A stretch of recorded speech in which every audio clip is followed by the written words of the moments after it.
अस्सलाम वालेकुम दोस्तों, मेरा नाम है गुलाम फरीद। आज मैं न्यू वीडियो के साथ हाजिर हूँ। आज हम वाश बेसन को रिपेयर करेंगे। अगर आपका वाश बेसन हील रहा है, उसके बोल्ट जो हैं वो लूज़ हो गए हैं। दो वाश बेसन है, उसकी वर्किंग मैं आज आपको दिखाऊंगा। एक वाश बेसन के बोल्ट हैं वो लूज़ हो गए हैं, उसे टाइट करके दिखाएंगे। वो टाइट भी हो सकते हैं। अगर दूसरा वाश बेसन है, उसके बोल्ट गल गए हैं और वो बोल्ट कैसे चेंज करें बगैर ड्रिल के। अगर वो बोल्ट बाहर आ जाते हैं तो आप वैसे ही उससे नया बोल्ट लगा सकते हैं। अगर वो बोल्ट टूट जाते हैं तो फिर आपको ड्रिल की ज़रूरत पड़ेगी। जो भी वाश बेसन की वर्किंग है वो मेरे चैनल पे मुकम्मल डिटेल के साथ आ रही हैं। और प्लम्बर वर्क जो है आप सीखना चाह रहे हैं तो वो भी मैंने प्लम्बर वर्क मुकम्मल डिटेल के साथ आपको देना है, ताकि आप फुल वर्किंग जो है वो सीख सकें। यूट्यूब पर जो है फुल वर्किंग प्लम्बर वर्क की नहीं है। आप यूट्यूब पर सर्च करके देख सकते हैं, लेकिन मैं आपको A to Z plumber work की जो डिटेल होगी मैं आपको दिखाऊंगा और सिखाऊंगा। उसके साथ मैं आपको जो होमवर्क होता है, आपके घर में जो भी ज़रूरत की चीज़ ख़राब हो जाती है उसे कैसे रिपेयर करते हैं वो भी मैं साथ साथ सिखाता रहूँगा।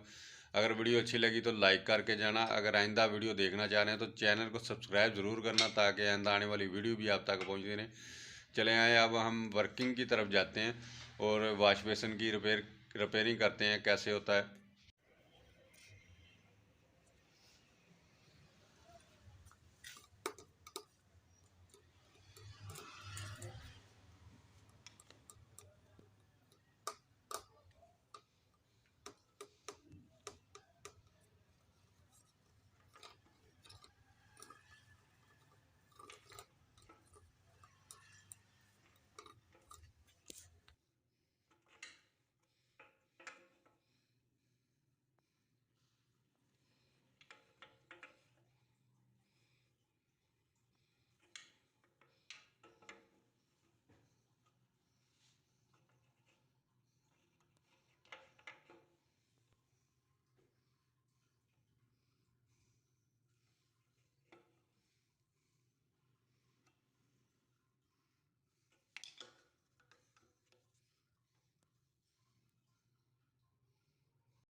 ਸਟੀਲ ਦੇ ਹੀ ਆ, ਪਰ ਸਟੀਲ ਵੀ ਚਾਚਾ ਕਿਹੜਾ ਨਾਂ ਨੂੰ ਇੱਕ ਸਟੀਲ ਆ, ਮੈਗਨਾ ਸਟੀਲ ਦਿੰਦੇ।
ਆਪ ਹੀ ਆਪਣੇ ਕੰਮ ਤੇ ਹੁੰਦੀਆਂ ਨੇ।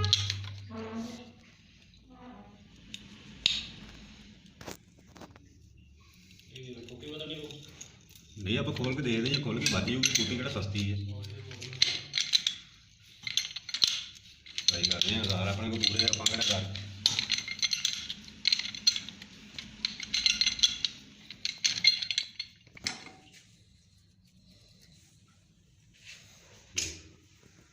ਆ ਸਹੀ ਲੋਹੇ ਦਾ ਲੱਗਾ ਪਹਿਲੇ ਜੀ।